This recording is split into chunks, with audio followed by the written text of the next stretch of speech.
জীবিত পুঁতে দেওয়া ছেলে মেয়েকে জিজ্ঞাসা করা হবে, বলো তো তোমার মা তোমাকে কোন অপরাধে হত্যা করেছে? তোমার মা যে তোমাকে ডাস্টবিনে ফেলে দিল, তোমার মা যে টয়লেটে তোমাকে প্রসাব করলো, তোমার মা যে ওই ক্লিনিকে গিয়ে তোমাকে নষ্ট করলো, তো তোমার অপরাধ কি? কেন তোমার মা এই কাজ করলো? আল্লাহর নবীকে জিজ্ঞাসা করা হয়েছিল, আইয়ুদ্দাম্বে আকবার, আল্লাহর নবী সবচেয়ে বড় পাপ কোনটি?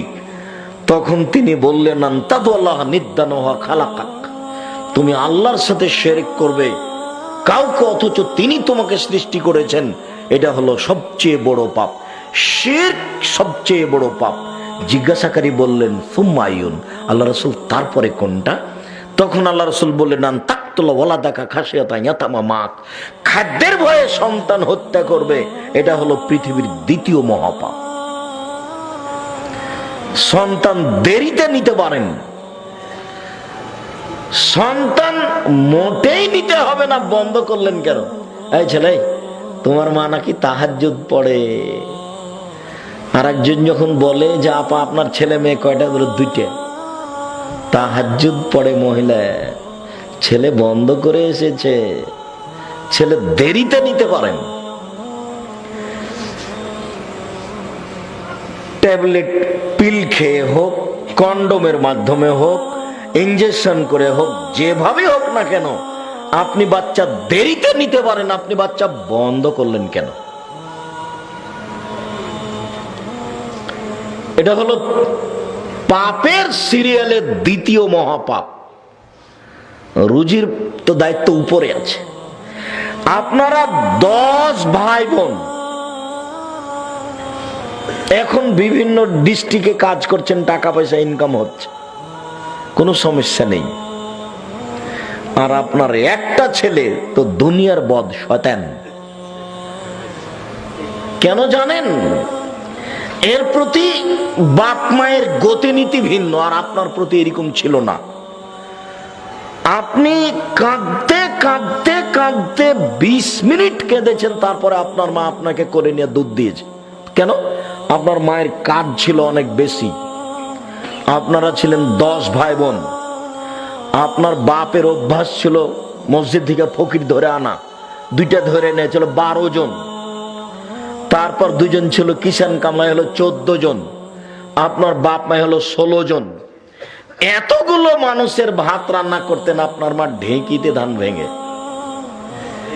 আর একটু 19-20 হলে আপনার দাদি রেডি হয়ে আছে খালি গালি দেওয়ার জন্য, মারার জন্য।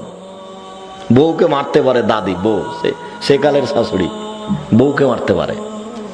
আমার মায়ের নিজস্ব কথা আপনাকে 1 মিনিট শোনাই একটু। আমার মা বলছে, আমার মা নতুন বৌমা বাড়িতে, তো আমার মা লিপছেন, ঘর লিপা বুঝেন আপনারা, এভাবে হাতে। আজান হয়ে গেছে জোহরের, তো আমার দাদি বলছেন আজান হয়ে গেছে, হাত ধুয়ে নিয়ে নামাজ পড়ে নাও, এটা আমার দাদি বলছে। তখন আমার মা বলছেন, আর 2 বার ঘোরালেই তো এর ঘরটা হয়ে যাবে, তারপরে হাত ধুয়ে নিয়ে নামাজ পড়বো। বলার সাথে সাথে আমার দাদি ঘর থেকে বের, আমি বলছি নামাজ পড়তে, তুমি বলছো আরো 2 বার হাত ঘুরিয়ে নি, একবারে 2-3 কিল পিঠের উপরে। তারপরে পাশের বাড়িতে যেখানে অভিযোগ করা যাবে, ওই আমার চাচা তো দাদি ওখানে গিয়ে বলছে, দেখছো বইয়ের কত বড় ক্ষমতা, আমি বলছি নামাজ পড়তে আর ও বলছে আরো 2 বার হাত ঘুরিয়ে নি। পিটিয়ে গিয়ে অভিযোগ করে আসলো আর এক বাড়িতে।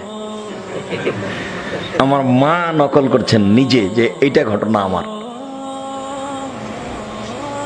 একটু দেরি হয়ে গেছে, খালি এই কথাটা বলেছে সেই জন্য। সালাত কি জিনিস এটা জানা ছিল না।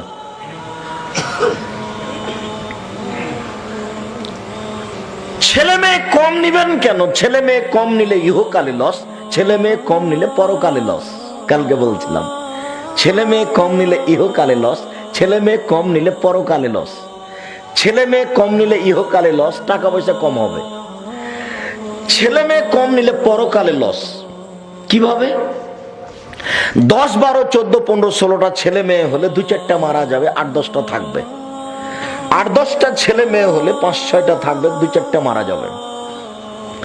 যেগুলো ছোট অবস্থায় মারা যাবে সেগুলো বিচারের মাঠে আপনার হাত ধরে নিয়ে আল্লাহকে বলবে যে আমার বাপকে আগে জান্নাতে দেন, তারপরে আমি।